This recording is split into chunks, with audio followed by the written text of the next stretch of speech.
Life's funny, you know? One day you're folding sweaters in a high-end boutique, dreaming of big things, and the next, you're face to face with destiny. Or at least, that's how it felt when Ethan walked in. But let me back up a bit. My name's Ava, and fashion's my game. Not the flashy, break-the-bank kind, but the smart, stylish kind that says, "Yeah, I know I look good." The boutique was my playground, my school, and sometimes, it felt like my whole world. I could match a vintage belt with a modern dress and make it look like they were always meant to be together. My dream? To turn this knack into a career as an image stylist. Ethan, was it? I asked, eyeing the guy browsing through our new collection. He had that artsy vibe, camera hanging around his neck, like he saw the world in snapshots. "Yeah, I'm here for a shoot. Need something that screams urban chic but isn't trying too hard," he said, scanning the racks. I laughed. "You're in luck. Urban chic's my middle name." "Well, not really, but you get the point." We chatted as I pulled out pieces, mixing patterns and textures like a DJ mixes tracks. He was easy to talk to, and for a guy who spent his days looking through a lens, he had a pretty sharp eye for fashion. "You've got a real talent," Ethan said, holding up a leather jacket I'd paired with a soft, floral dress. "Ever think of doing this professionally?" "All the time," I admitted. "But dreams and rent don't always align, you know?" He nodded. "Tell me about it." "I was shooting weddings before I could land anything bigger." "But you've got to chase what you love." Our banter was cut short by a shrill voice echoing through the store. "Ava, darling, where are those scarves I asked about?" That was my cue. Mrs. H, the store owner, didn't do patience.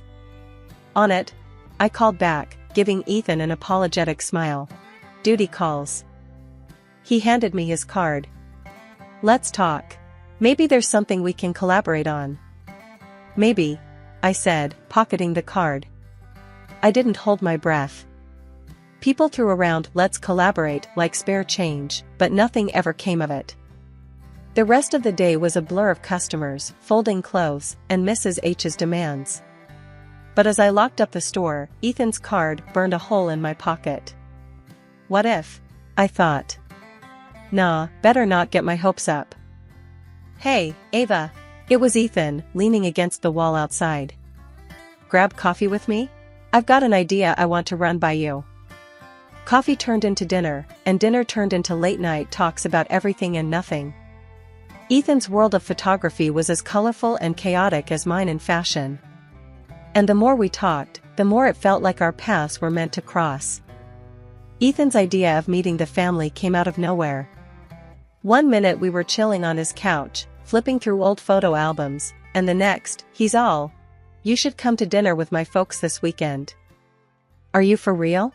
I dropped the album, staring at him like he'd just sprouted a second head. "Ethan, babe, we've been dating what, a couple of months? Isn't it a bit early for the whole meet the family circus?"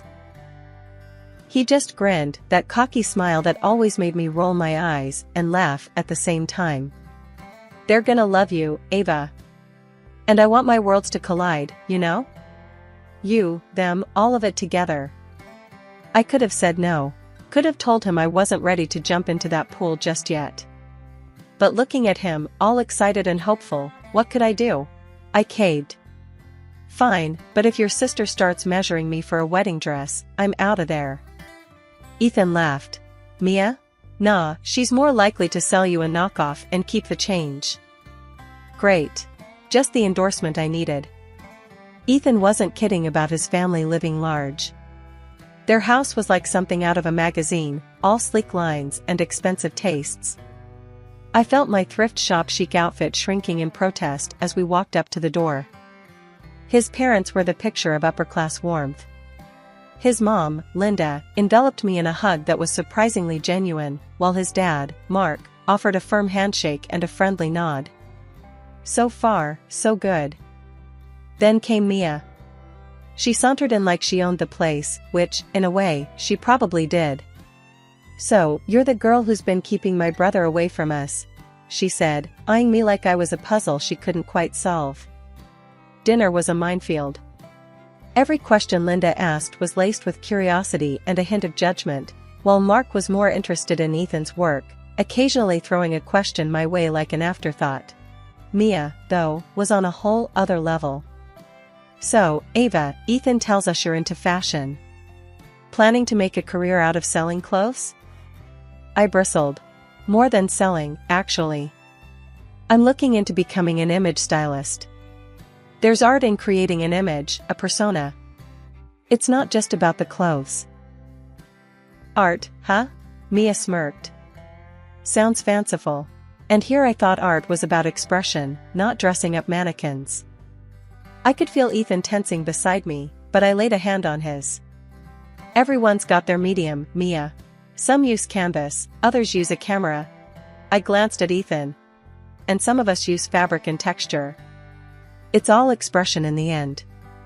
The rest of the evening passed in a blur of forced politeness and subtle digs from Mia.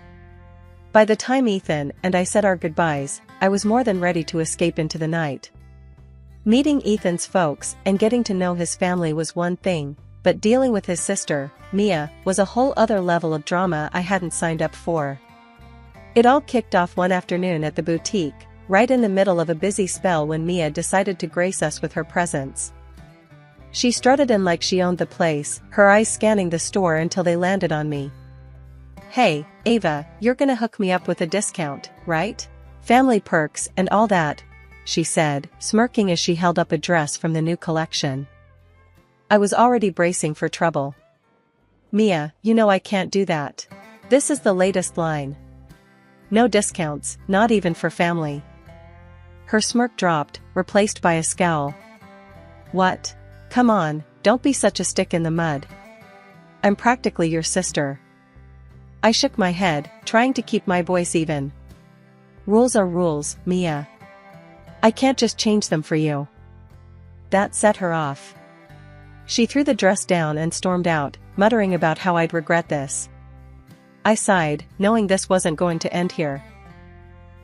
Sure enough, Ethan gave me an earful later. "Ava, why couldn't you just give her the discount? She's my sister.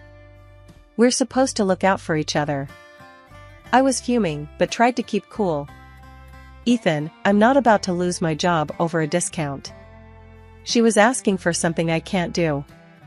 It's not about not wanting to help, it's about not being able to." He didn't get it, or maybe he didn't want to. Either way, things were tense for a while. Meanwhile, family dinners became a minefield. Mia never missed a chance to gloat about her new rich boyfriend and their upcoming wedding, laying it on thick about how amazing everything was going to be. Ethan ate it up, always encouraging her, while I just sat there, forcing a smile, feeling like I was outside looking in. "Don't miss this chance, Mia," Ethan would say, and all I could do was nod along, wondering when this charade would end. It was clear Mia enjoyed making me squirm, reveling in any chance to show me up in front of Ethan and his parents. And Ethan? Well, he was caught in the middle, always trying to smooth things over, but never quite seeing the whole picture. Despite the ups and downs, especially with Mia stirring the pot every chance she got, Ethan and I found our little slice of happiness. It was one of those lazy Sundays, the kind where the world seems to pause just for you, when Ethan decided to flip our world upside down, in the best way possible. We were sprawled on the couch, a marathon of some show we weren't really watching playing in the background. I was mid-yawn when Ethan muted the TV and turned to me with this look. You know, the kind that says something big is coming, but you're not quite sure if you're ready for it. "Ava, we need to talk," he said, suddenly serious. I sat up straight, heart racing. "What's up? Everything okay?" He took a deep breath, running his hands through his hair. "Yeah, no, everything's fine. Better than fine, actually. I've been thinking." Here it comes, I thought. He's had enough. Mia finally got to him. "I don't want to wait any longer, Ava. I want us to start planning our future. Together." I blinked, processing. "What do you mean?" He got off the couch, knelt down on one knee, and suddenly, it clicked. "Ava, will you marry me?" My heart stopped, then raced. "Are you serious?" Right now? You're asking me now? Yeah, why not? He grinned, that confident, slightly cocky grin that drove me wild. I love you, Ava. I want to spend my life with you, drama and all. So, what do you say? I looked at him, kneeling there, so sure of himself, of us. And despite the voice in my head screaming about Mia and all the complications, I knew my answer. Yes, I said, the word barely a whisper. Yes, I'll marry you. Ethan's face lit up, and he swept me into his arms, spinning me around. That's my girl. But then, reality crept in, as it always does. Ethan, you do realize what you're signing up for, right? Your sister, my job, us, it's not going to be easy. He set me down, his hands on my shoulders, looking me straight in the eye. Ava, I don't care about any of that. We'll figure it out, together. Mia will come around, and if she doesn't, well, that's on her. You and me, we're a team now. His words were like a bomb, soothing the worry that had taken root in my chest. A team, huh? I like the sound of that. Yeah, Team Ava and Ethan against the world. We laughed, the tension melting away, replaced by a sense of rightness, of belonging. In that moment, it didn't matter what Mia thought or what anyone else said. We were in this together, for better or worse. Wedding prep was in full swing, and let me tell you, it was turning into my full-time gig. I was all over it, from the get-go. Designing the whole shebang was my jam. I dreamt up this vibe for the day that was kinda out there, elegant, but with a twist. Ordered this bomb dress with a massive bow, something that screamed me. The girls were getting outfitted in styles I handpicked, and for everyone else coming, I had this vision that just tied everything together. I dove headfirst into planning the decor. We're talking custom-designed invitations, guest gifts that weren't your run-of-the-mill junk, and photo zones that'd make your Insta pop. The arch, the tables, chairs, you name it, everything had to be on point, matching the vibe. I was buzzing, imagining the looks on everyone's faces when they saw the setup. Linda, my future mother-in-law, was on this journey with me. We hit the shops like a storm on the weekends, hunting for those perfect little touches. Over coffee, she'd spill how impressed she was with my dedication. You're really going all out, aren't you? Mia's not even half as involved with her plans, she'd say, shaking her head. One day, Linda drops this on me, asking if I could give Mia a hand with her wedding stuff. Honestly, I wasn't keen, but Linda looked so hopeful. So, I said, sure, I'll talk to her. Mia, though, she wasn't having any of it. I don't need your help, thanks, she snapped, all high and mighty. I just shrugged it off, thinking, fine by me. Less drama. The closer we got to the wedding, the more real it all felt. Every piece of the puzzle was falling into place, and I couldn't wait to see it come to life. Ethan was my rock through it all, always there with a word of encouragement or a helping hand. Babe, this is gonna be epic. Can't believe you pulled all this together, he'd say, eyes wide as he looked over the plans. Yeah, well, it's gotta be perfect, right? For us, I'd respond, feeling that mix of nerves and excitement bubbling up inside. We'd spend nights going over every little detail, making sure nothing was missed. It was exhausting, but in the best kind of way. The thought of walking down an aisle that looked exactly as I pictured it in my head, towards Ethan, made all the late nights worth it. Mia's wedding took place 2 months earlier. Ethan and I were kindly invited to the ceremony, and what I saw struck me to the heart. Walking into that wedding was like stepping into a twisted version of my own dream. There it was, all laid out before me, every little detail I'd painstakingly chosen for my own wedding. My designs, my ideas, right down to the flowers on the tables, were all there. It was like I'd been robbed, but instead of missing jewels, it was my dreams that were taken. I nudged Ethan, disbelief painting my voice. Can you believe this? It's our wedding. She's taken everything. Ethan glanced around, his discomfort obvious. Babe, it's fine. Let's not make a scene. It's her day. Her day? I couldn't keep the incredulity out of my voice. It's supposed to be our day. She's wearing my dress, Ethan. And that's my bouquet in her hands. As Mia made her grand entrance, looking like a carbon copy of what I'd imagined for myself, the sting of betrayal bit deep. The guests oohed and awed, snapping pictures of the decor I'd poured my heart into. Their joy was a knife in my gut. I turned to Ethan, desperation clear in my plea. She's stolen our wedding. How can you be okay with this? Ethan, always the peacemaker, just sighed, his gaze fixed on anywhere but me. Don't do this now. It's Mia's wedding. Don't ruin it. Ruin it? The irony was thick enough to choke on. I was the victim here, yet somehow, I was being asked to play nice, to smile and nod while Mia paraded around in my dream. The urge to flee, to run from this mockery of my own plans, was overwhelming.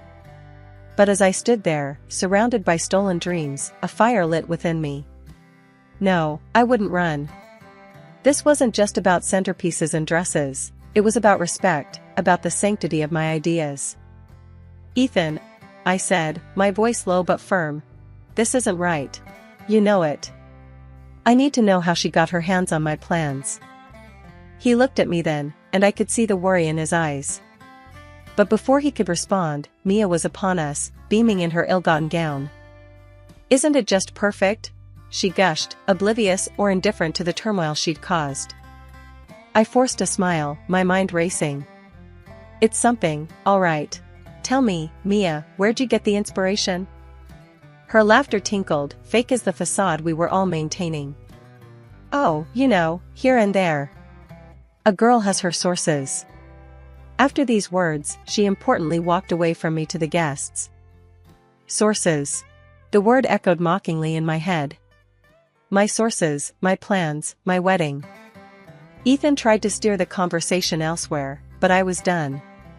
Done playing the understanding fiance, done watching my wedding play out in front of me like some cruel joke. I made my way to Linda, who stood next to Mia, soaking in the praises showered upon the stolen decor by oblivious guests. 6 months of planning, Mia boasted, and Linda nodded along, pride written all over her face. Fueled by a mix of hurt and determination, I confronted them. Who came up with this? Who's the mastermind behind the wedding design? My voice carried over the murmurs, attracting curious glances. Mia's confident smirk faltered under my gaze. The guests, sensing the tension, fell into an uneasy silence. Linda, caught off guard, turned to me. Is everything all right, dear? Before I could reply, Ethan was at my side, his hand on my arm, attempting to lead me away. Let's not do this here. It's Mia's day. He repeated it in a whisper, a plea in his voice. I yanked my arm away, my voice rising, despite my best efforts to stay calm. Why, Ethan? Why did Mia steal my wedding plans? How did she even get my dress? Mia's eyes darted to Ethan, her facade of innocence crumbling. Ethan, with a sigh of resignation, faced me. Look, our wedding was still a way off. I thought. Mia could use your ideas. And the dress, it saved money. I stared at him, my mind struggling to process his words. You gave her my dress? My ideas? And you think it's okay because what? It saves a few bucks? The justification hung heavy in the air, tainted with betrayal. Ethan, faltering under my gaze, added, we can always push our wedding back, let people forget about the design. I'd do anything for my sister. Mia, emboldened by Ethan's support, couldn't resist a dig. I just had to have that dress. It was too beautiful to pass up. And now you can say you're following in my footsteps. That was the last straw. My vision blurred with tears of frustration and heartache. I faced Ethan, the guests, the entire room. I can't do this. I won't marry someone who puts his sister's whims over our plans, our future. Ethan reached for me, but I stepped back, my decision clear. No, Ethan. This isn't about a dress or decorations. It's about respect, trust. And it's clear I can't trust you to stand by me. Linda, my almost mother-in-law, surprisingly took my side in the chaos. Ava's right. she said, her voice cutting through the tension like a knife. This isn't how we raised our kids. To steal and lie. The folks on Mia's would-be husband's side looked like they'd swallowed sour grapes. Starting a life on a lie? That's no foundation for a marriage, they muttered, disappointment etched deep in their faces. Then, the would-be groom, a guy I barely knew beyond polite hellos, took the stage, literally. Grabbing the mic, he declared, "There won't be a wedding today. I can't marry someone who's okay with such deceit." His eyes met mine for a moment, and though they were filled with apology, I couldn't find it in me to feel sorry for Mia. Mia's reaction was something out of a bad soap opera. Tears, screams, and then, as if to punctuate her outrage, she threw her bouquet to the ground and started stomping on it. A part of me wanted to laugh at the absurdity of it all, but the sadness in Linda's eyes stopped me. Ethan, my now ex-fiance, seemed more concerned about his sister's theatrics than the mess he'd helped create. "Look what you've done, Ava. You're ruining everything," he accused, his words aimed at me like darts. His parents, however, weren't on the same page. "We're ashamed," they said, their disappointment directed at Ethan and Mia. "Ashamed to have raised children who think this is okay." Walking away from that mess, I felt a mixture of relief and sorrow. Relief that I'd dodged a lifetime of being second to Mia's whims, and sorrow for what could have been if Ethan had been the partner I thought he was. After the storm comes the calm, they say. And in my case, after a hurricane of emotions and a tornado of drama, I finally found my peace. It wasn't overnight, mind you. Took a good chunk of soul-searching and a whole lot of me time. But I got there. One afternoon, sitting in the quiet of my living room, surrounded by sketches and fabric swatches, I realized I was finally doing what I loved again. Designing, creating, dreaming. Only this time, it was for me. My phone rang, breaking the silence. It was Jenna, my best friend, her timing impeccable as always. "Ava, girl, how's the world's next big wedding stylist doing today?" Her voice was a warm hug over the phone. I chuckled, shaking my head even though she couldn't see me. "Getting there, Jen. Actually working on a new project right now." "That's my girl. Hey, remember that boutique on 5th? The one we loved? They're looking for a designer to revamp their bridal section. Sounds right up your alley." My heart skipped a beat. "Really? That's huge, Jenna." "Yeah, you should totally go for it. Show them what you're made of." And I did. I poured my heart and soul into a portfolio, showcasing not just my skills, but my vision, my passion for fashion that told a story, that celebrated love in all its forms. Walking into that boutique, portfolio in hand, felt like stepping into a new chapter of my life. The interview was more of a conversation, a shared excitement for what weddings could be. And when they offered me the job on the spot, it was more than an opportunity. It was validation. A sign that I was exactly where I was supposed to be. But amid the new beginnings, there was one loose end that needed tying up. Ethan. The whole wedding debacle left me not just heartbroken, but financially in the lurch too. So, I decided it was time to square things away, for my peace of mind. I met Ethan at a quiet coffee shop, a neutral ground for what was sure to be an uncomfortable conversation. "Ava, he started, but I held up a hand, cutting him off. "Ethan, save it. I'm not here to rehash what happened. I'm here about the wedding, the one that didn't happen because of, well, you know why." He nodded, looking down at his coffee. "Yeah, I know. I want compensation, Ethan. For the moral damage and for the costs of the wedding that didn't happen because of your actions. It's only fair," I said, my voice steady, stronger than I felt. He sighed, rubbing his forehead. "Ava, I know I messed up. How much are we talking?" I slid a piece of paper across the table with the numbers written down. "It's not just about the money, Ethan. It's about acknowledging the impact of what you did." He looked at the figure, winced, but then nodded. "Okay. I'll make it right, Ava. I owe you that much." "And Ethan," I added, meeting his gaze squarely, This is the last time we do this dance. From here on out, we go our separate ways. For good. Walking out of that coffee shop, I felt lighter. It wasn't just about the money, it was about standing up for myself, about drawing a line and demanding respect. It was the final step in a journey that took me from being the victim of my circumstances to the architect of my future.